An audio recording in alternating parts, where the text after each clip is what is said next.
Voilà, on termine et on passe à la dernière communication qui va être présentée par notre présidente, professeure Naïma El Hafidi, sur la place de l'amphotéricine B, liposomale, dans les infections pulmonaires, Aspergillus. Et à vous la parole, Madame Hafidi. On a du retard, mais je remercie votre patience. Ça veut dire que c'est intéressant, c'est attractif. Je m'en réjouis et tous les membres du bureau s'en réjouissent.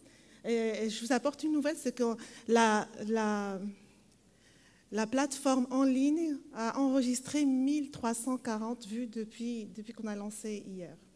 Donc ça s'annonce bien et donc ça veut dire que l'intérêt pour cette pathologie pédiatrique n'est pas que persistante, mais elle est là. Les diapositives. Moi, je dois vous parler de la place d'un antifongique dans l'aspergillose pulmonaire. Là, pour ceux qui ne connaissent pas l'aspergillose, c'est cette fleur-là avec les pétales qu'elle a partout. Et tout ça, c'est des moyens diagnostiques en microscopie. Et donc, parce qu'on n'a pas le temps, je passe sur les descriptions microbiologiques. Pourquoi on va en parler? Parce que les infections fongiques entre Candida aspergillus, c'est les infections les plus fréquentes en pédiatrie. Ils sont dotés d'une morbidité, d'une mortalité importante avec des coûts de santé très, très élevés. Vous allez voir les terrains sur lesquels surviennent ces infections, vous allez comprendre que c'est quand même lourd. Le taux de mortalité des infections aspergillus sont beaucoup plus importantes que c'est la Candida, 2 à 3 fois beaucoup plus importante. On a un groupe d'antifongiques assez restreint avec beaucoup de problématiques d'effets indésirables et d'indications thérapeutiques, surtout chez l'enfant, vous allez voir. Et puis, dès qu'on a un enfant immunodéficient, la mortalité augmente de plus de 50%. Et voilà quelques chiffres, c'est 3 à 4 fois. Ils ont augmenté ces dernières décennies. On a expliqué ça, pourquoi? Parce qu'on a beaucoup plus d'enfants, beaucoup plus de néoplasie, beaucoup plus d'immunodéficients qu'on arrive à diagnostiquer, beaucoup plus de dilatation qu'on arrive à maintenir en vie et qui sont exposés aussi à faire cette infection fongique. Donc, la problématique existe encore plus chez l'enfant parce qu'il n'y a pas beaucoup de molécules antifongiques qui sont adaptées à l'enfant, au nouveau-né et au jeune enfant. Voilà. Quels sont les germes qui sont responsables? Une étude épidémiologique assez récente qui montre que ce qui est en violet, c'est surtout l'aspergillus, que ce soit au niveau du lavage broncho-alvéolaire, que ce soit au niveau du pus. Vous arrivez à voir j'ai recherché mon pointeur. Voilà, que ce soit au niveau du ORL, au niveau du pus, ou au niveau de tous les prélèvements confondus, c'est surtout l'aspergillus fumigatus qui est le plus fréquent. Rapidement, cette infection aspergillus, en fait, ce n'est pas une seule aspergillose, c'est plusieurs aspergilloses. Plusieurs aspergilloses qui dépendent du contexte de l'hôte et du système immunitaire. Et en fonction de la conjonction de tout ça et aussi de la génétique, on va retrouver soit une aspergillose invasive pulmonaire ou bien une aspergillose invasive chronique, voire même l'aspergillose bronchopulmonaire allergique que vous connaissez très bien. Pourquoi c'est important? Parce que des fois, on peut avoir des syndromes overlap, c'est-à-dire une conjonction entre l'aspergillose invasive avec l'aspergillose bronchopulmonaire allergique. Donc, il faut faire attention. Quand on prend en charge ces malades, vous risquez de prendre aussi 2 maladies différentes. Cette aspergillose chronique pulmonaire peut être aussi sous plusieurs clusters. C'est pour ça que je vous ai dit, c'est une aspergillose chronique, c'est beaucoup de syndromes et qui diffèrent en fonction du nombre de cavités et du nombre surtout aussi de la pathologie sous-jacente. Je passe rapidement sur tout ce qui est physiopathologique. Par exemple, dans l'aspergillose bronchopulmonaire, c'est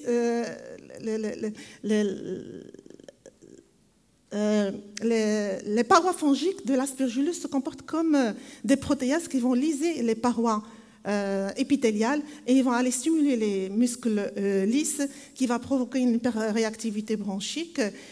Ces protéases aussi fongiques vont stimuler aussi les pores TRPV4 et qui vont, via la calcinurine, aller stimuler la VATH2 et qui vont stimuler aussi la VATH2 allergique et qui est responsable de l'aspergillose allergique. Il y a aussi, à travers l'interleukine 33, cette protéase fongique va stimuler l'interleukine et via l'ILC2, la cellule lymphoïde interstitielle, et il va provoquer la vaccinalisation éosinophilique qui a entraîné l'aspergillose pulmonaire.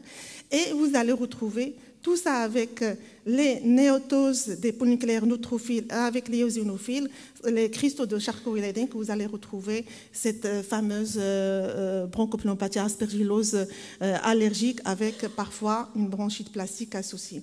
L'atteinte angio-invasive, c'est aussi lié à un terrain immunodéficient. La présence d'une neutropénie induite ou congénitale va entraîner un défaut de la trappe des polynucléaires neutrophiles et donc une fuite de l'aspergillose qui sera responsable de formes angio-invasives au niveau pulmonaire avec cette fameuse hémoptysie spécifique à l'aspergillose et de là, le passage vers le sang et la dissémination au niveau neurologique, tissulaire et osseux. Les déficits en CD4, que ce soit primitif ou que ce soit via déficit en VIH, va entraîner un défaut de l'immunité cellulaire et du coup un passage vers la forme angio-invasive. Ainsi, et dernièrement, c'est apporté, les infections chez l'adulte SARS-CoV-2 avec l'infection au virus influenzé pourraient être un terrain pour la floraison de cet aspergillus. Donc je passe rapidement sur ça. Chez l'enfant, il y a des facteurs de risque qui sont connus, c'est surtout une neutropénie prolongée après chimiothérapie ou une neutropénie primitive, les situations de transplantation ou transplantation des cellules souches hématopoïétiques, et Dieu merci en ce moment, ça commence à se développer dans certains centres. Au centre de Rabat, on fait beaucoup de greffes des cellules souches, que ce soit allogreffe ou autogreffe, donc c'est un terrain favorable.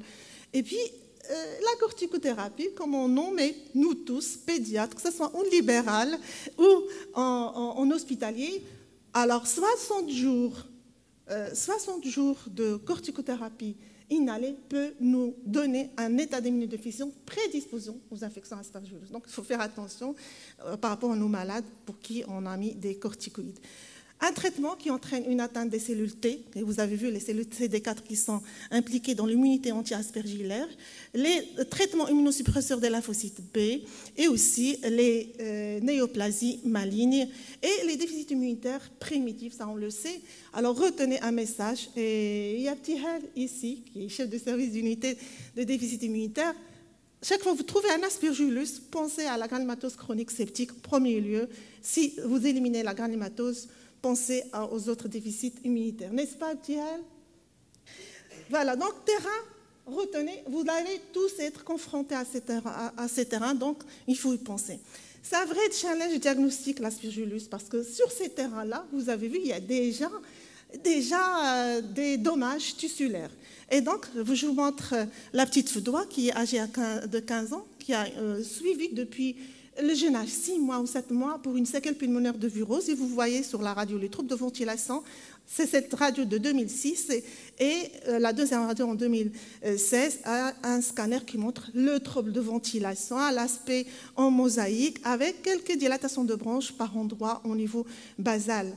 Elle arrive parce qu'elle fait une toux qui s'accentue ces derniers temps avec une hémoptysie. Cette fois-ci, c'est une hémoptysie noirâtre. Donc, pour les résidents, si vous avez une hémoptysie noire, chocolat noir ou Coca-Cola, couleur Coca-Cola, pensez à l'aspergillus, surtout quand vous avez une dilatation de bronches persistante.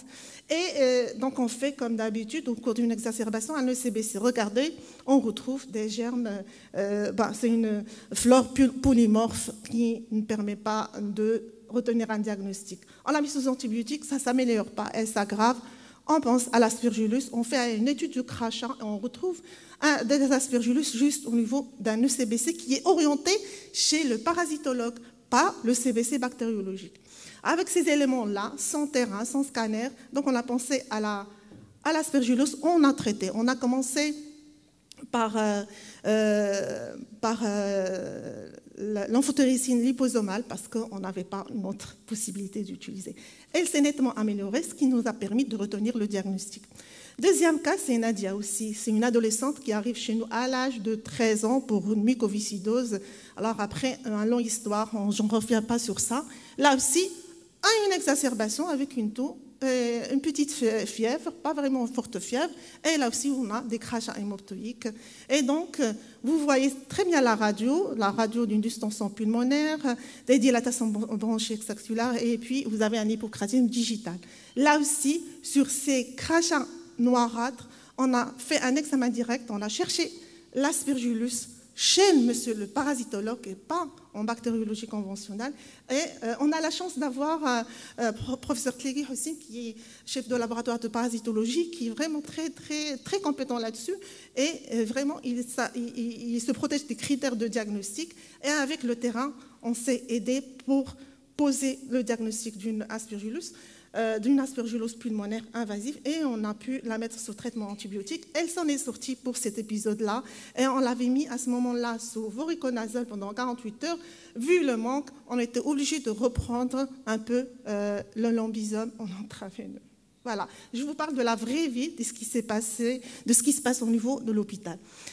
Alors, oui, elle a 24 ans, cette jeune demoiselle, un troisième cas clinique, mais parce que je remercie la docteure Maria Kbabri qui m'a donné ce cas clinique pour le présenter.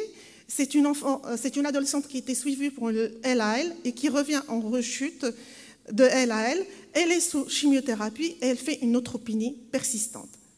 Dans cette neutropénie, elle continue à faire de la fièvre. On a fait tout un bilan. On n'arrive pas à la faire sortir de cette neutropénie fébrile. On a vu les images radiologiques, regardez, des condensations parenchymateuses partout. N'est-ce pas, Siham? On l'a pris en charge ensemble et on s'en est sorti rien qu'avec un lavage broncho-alvéolaire. Et là aussi, on a appelé directement le parasitologue, on lui dit qu'est-ce qui se passe. On a cherché l'actinomycose, l'aspergillose, toutes les autres infections fongiques, le candidat, mais il a rapidement, sur l'examen direct, c'est-à-dire la jeune, elle était encore à la salle d'exploration de bronchoscopie quand le parasitologue nous a répondu il y a plein d'aspergillus dans le prélèvement du LBA. Je devais récupérer la photo de l'aspergillus, mais je n'ai pas pensé à temps. Bon, prochaine fois, Inch'Allah. Donc, elle a été mise sous voriconazole pendant 5 jours, sans amélioration. Et puis, on a mis sur amphotéricine B pendant 2 mois. Et puis, il y avait des problèmes de cystite hémorragique.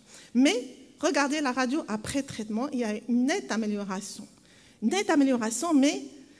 Quoique, il restait une petite image qu'on a discutée avec le professeur à plusieurs reprises, une petite cavitation, et c'est peut-être le passage vers l'aspergillose pulmonaire chronique. Et là, se discute le prélèvement préventif de ces malades-là.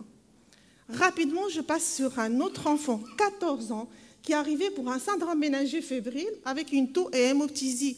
On a fait des prélèvements, on a étudié la PCR, le quantiferon, le LCR, on a trouvé de la tuberculose. On a traité comme une tuberculose neuroméningée pulmonaire, mais après, il s'est aggravé et on a retrouvé l'aspergillus sur une autre localisation osseuse. C'est pour vous dire qu'on peut avoir, dans un terrain de déficit immunitaire, les deux, une bactérie et une infection fongique, pour retenir que le terrain de déficit immunitaire, c'est grave, il faut penser à tout et ne pas passer à côté. Malheureusement, cet enfant est décédé d'une atteinte, d'une aspergillose invasive malgré le traitement qu'on a mis en évidence. Donc, un vrai défi diagnostique. Il faut s'aider par la TDM, les prélèvements microbiologiques. Là, on peut, soit au niveau respiratoire par un lavage broncho-alvéolaire, soit comme on a fait avec nos malades, les crachats, et qu'on a remis dans le contexte clinique et radiologique. Et l'idéal, ça serait de faire des biopsies pulmonaires dans un contexte stérile pour pouvoir mettre en évidence au niveau parasitologique l'aspergillus. Mais ce n'est pas toujours facile. Le diagnostic par biopsie est responsable de problèmes, de complications. Donc, les images radiologiques, je ne tarde pas, ça peut être des images nodulaires et qui ne sont pas spécifiques, des images de condensation, des images éparses sur les bases pulmonaires, des images nodulaires aussi. Et donc, regardez, ça c'est des cas cliniques de la littérature. Une petite image nodulaire chez un nourrisson de 6 mois qui a une leucémie lymphoïde aiguë, qui est compliquée d'une infection à Aspergillus. Regardez l'évolution, c'est comme notre malade qui a développé une image cavitaire. Un grand enfant de 8 ans aussi, regardez cette image nodulaire, et il a été quand même traité, mais quelques mois après, il a gardé un aspect de croissant d'air sur l'image pulmonaire. Donc, ce n'est pas très spécifique, quoique une revue systématique de la littérature qui a montré que dans 90%, l'aspect de signes de halo très en faveur, mais pas pathognomonique, de l'aspergillus. L'aspect endoscopique, ça peut être des sécrétions blanc nacré, ça peut être de la bronchite plastique, mais ça peut être aussi des images grisâtres témoignant d'une nécrose parenchymateuse ou des images noirâtres, des sécrétions noirâtres. Là aussi, je vous ai parlé des cristaux de Charcot-Liebing. Regardez, c'est typiquement l'aspect de bronchite plastique qui se voit dans l'inflammation eosinophilique chronique. Donc, un vrai défi diagnostique, la biopsie n'est pas souvent faite chez l'enfant parce qu'elle est responsable de complications très élevées. Voilà, comment on peut s'aider pour le diagnostic. Pour les centres, on ne peut pas faire de bronchoscopie ni de lavage. Il y a aussi les galactomanales. C'est quoi? C'est des parties de la membrane cellulaire de l'aspergillus et qui sont libérées dans les sécrétions bronchiques ou dans le sérum, qui sont recherchées par des méthodes différentes. Regardez là, sur une guideline internationale qui met en évidence les moyens diagnostiques, que ce soit au niveau du sérum ou au niveau du lavage broncho-alvéolaire. Les bêta-glucanes sont aussi des parties de la membrane qui peuvent être détectées au niveau du sérum, mais malheureusement, ils ne sont pas une spécificité importante pour l'aspergillus parce qu'on peut les retrouver dans des infections fongiques. Alors, la PCR aspergillus est aussi intéressante, que ce soit en temps réel, que ce soit en multiplex, et est aussi un moyen pour l'utiliser dans toutes les matrices, comme dans la PCR de la tuberculose. Là, c'est les différentes recommandations. Donc, la dernière, celle de le groupe européen qui travaille sur les cancers chez l'enfant en 2020 et qui marque les différents moyens dans le lavage broncho-alvéolaire, les galactomanales et la PCR de l'aspergillus. Il y en a plusieurs aussi, d'autres méthodes. Je passe sur ça parce qu'il y a des méthodes qui ne sont pas accessibles sur tous les centres, mais il faut dire que les développements des moyens diagnostiques sont là. Avant de traiter, c'est important de diagnostiquer, mais ce n'est pas toujours facile. C'est pour ça, quand il n'y a pas un biomarqueur spécifique, il y a ce qu'on appelle les critères d'infection possible, d'infection probable et d'infection prouvée. L'infection prouvée, c'est surtout trouver une preuve de PCR à l'examen direct sur des sites stériles. Les sites stériles ici, c'est la biopsie pulmonaire, ou quand il y a un épanchement pleural, c'est le liquide pleural, avec une évidence diagnostique clinique, c'est-à-dire une suspicion clinique et aussi radiologique. Alors, quel est l'agent de première intention à l'antifongique de première intention? C'est surtout, on a vu qu'il y a une multitude de thérapeutiques. Mais il y a, comme je vous ai dit, l'âge pédiatrique, c'est très difficile de retrouver un médicament accessible et facile à administrer. Il y a des azoles antifongiques comme fluconazole, posaconazole et voriconazole qui ont l'avantage d'avoir la forme orale et aussi la forme intraveineuse. Et par rapport aux polyènes, il y a l'amphitéricine B et celle qui a été changée en forme liposomale, l'ambisome, et puis les autres antimétabolites et les équinoondines comme la caspofongine qui est disponible chez nous. J'en parle parce qu'on commence à en avoir. Dans le traitement de l'aspergillose pulmonaire, chez l'enfant, c'est un peu difficile de retrouver une bonne molécule sans avoir une toxicité, que ce soit néphrologique ou rénale. Et du coup, on n'a pas beaucoup de choix. Pourquoi l'amphotericine B a été modulée en forme liposomale? Parce que là, je vais vous expliquer un peu. Tout ce qui est noir, c'est l'amphotericine B. Et tout ce qui est en cumul comme ça, c'est la forme liposomale qui a été confectionnée pour permettre à ces molécules de passer à travers la membrane cellulaire de l'épithélium et après, elle sera en contact avec la paroi et surtout l'ergostérol de la paroi de la membrane fongique pour pouvoir s'insérer et provoquer une lyse de la membrane et bien sûr le décès de l'aspergillus. Cette amphotericine B, elle est active sur un grand nombre d'aspergillus, mais pas tous, avec une concentration inhibitrice qui est très variable, mais elle reste très efficace sur l'Aspergillus fumigatus. Dans les guidelines de 2016 de la Société américaine des maladies infectieuses, l'ambisome reste et ses dérivés lipidiques restent des options appropriées pour le traitement initial et empirique des infections Aspergillus quand le voriconazole n'est pas disponible, quand il y a une contre-indication. Maintenant, vous avez vu que certaines infections peuvent garder des petites séquelles ou des formes un peu qui hibernent dans le tissu pulmonaire. Se pose la question de la prévention. Et là, je pose déjà, moi, la question, l'expérience des pneumologues adultes par rapport au traitement préventif par les antifongiques. J'aimerais bien avoir votre avis et l'avis aussi de nos collaborateurs en France. Parce que d'après les consensus internationaux, je vous donne un des consensus, on peut utiliser l'ambisome qui est utilisé en intraveineux, en injection intravitrine et intratécale, mais on peut aussi l'utiliser en nébulisation sans problème. Et ça, c'est indiqué, d'après ce consensus, dans les neutropénies prolongées, chez les patients qui reçoivent un traitement d'induction de réduction pour une leucémie aiguë et pour ceux qui vont recevoir une greffe des cellules souches hématopoïétiques. Et c'est important parce qu'on peut guérir d'une leucémie, mais pour mourir d'une aspergillose invasive grave comme la jeune de 24 ans. Donc voilà, c'est une revue systématique très intéressante qui est assez récente de 2023 et qui donne les indications du traitement par l'amphotericine lipide. Alors chez l'enfant, moins de 2 ans, on n'a pas beaucoup de molécules. Il y a surtout l'amphotericine B dioxocolique, et puis il y a l'amphotericine B liposomale à des doses de 3 à 5 mg par kilo par jour, tout en surveillant les effets indésirables néphrologiques qui sont moindres par rapport à l'amphotericine B qui a été connue depuis très longtemps. Plus de 2 ans, on commencera par surtout le voriconazole. S'il est disponible, s'il n'est pas disponible, on sera amené à utiliser l'amphotericine liposomale. Alors, il y a des écoles qui ont proposé des doses élevées d'amphotericine liposomale pour pouvoir traiter ces malades qui ne répondent pas à la première dose. Les résultats, d'après ce que j'ai vu comme article, ils sont contradictoires. Il y a ceux qui disent qu'il y a une réponse et une efficacité des doses élevées d'amphotericine liposomale, et il y a ceux qui disent qu'en fait, il n'y a pas de différence par rapport aux autres. Voilà.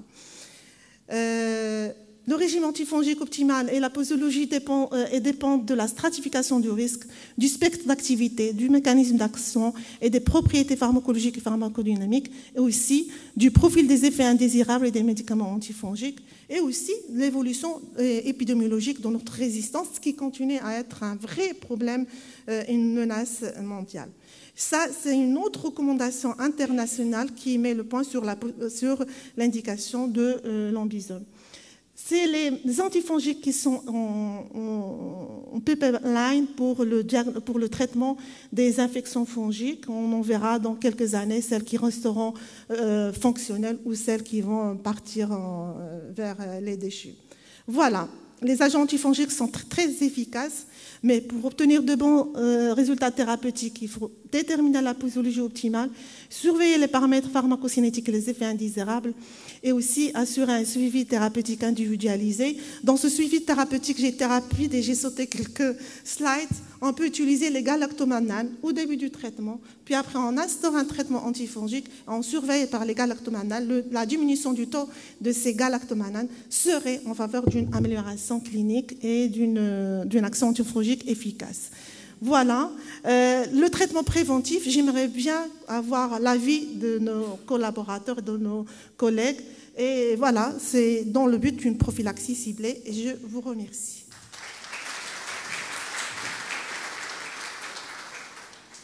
Merci infiniment, cher maître, pour cette belle présentation.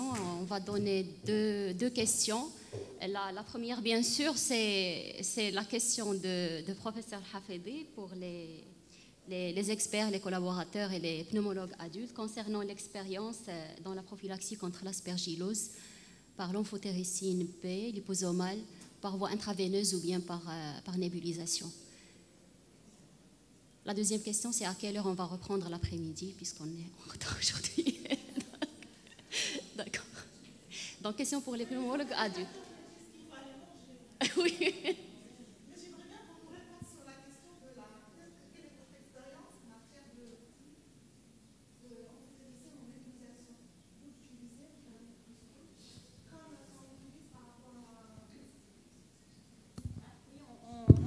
On l'utilise effectivement pour la BPA, mais on l'utilise aussi beaucoup pour les patients transplantés qui sont à la période... à la période, effectivement, quand il y a de l'aspergillus dans le lavage broncho-alvéolaire, par exemple, au minimum, voilà. Donc, en prévention, en prévention d'une infection avérée. Là, mais l'ambisome, maintenant, nous, on l'a à l'hôpital. Nous, on l'a à l'hôpital, donc on peut se permettre d'utiliser, que ça soit même j'ai vu dans le littérature, même en thérapeutique et même en préventif. Parce qu'on a beaucoup de malades en neutropénique, beaucoup de malades qui ont des images pulmonaires et chez qui il y avait une indication. Vous l'utilisez en mobilisation ? Non. Oui. Mais dans la littérature, c'est la même qui est utilisée en nébulisation.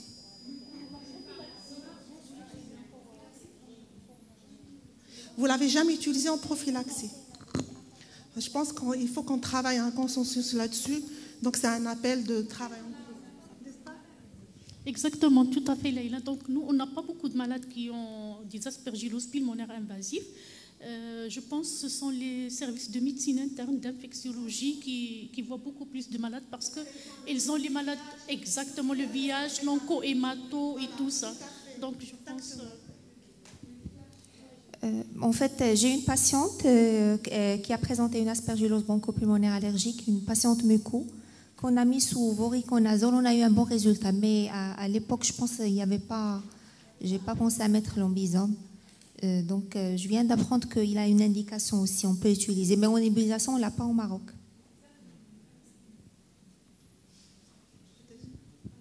Moi, je voulais vous rapporter un cas d'aspergillose pleurale.